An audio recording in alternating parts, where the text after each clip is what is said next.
we present the latest data on this very interesting phase 2 clinical trial called RESTORE, where we combine elritercept with ruxolitinib in patients that were previously on a stable dose of ruxolitinib for at least 2 months.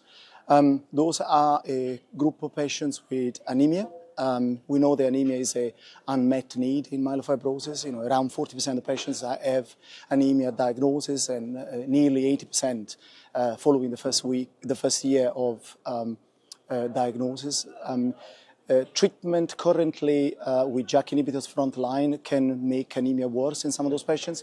So there is a requirement to perhaps optimize this treatment, which is where elritercept come in. Elritercept is a TGF-beta downstream blocker, so it reestablishes the hemopoiesis in the bone marrow, reduce fibrosis, which translates in an improvement in transfusion requirement, particularly in terms of number of units received over the 12 weeks period, but also increasing the hemoglobin level as well. And it does have an impact on platelets.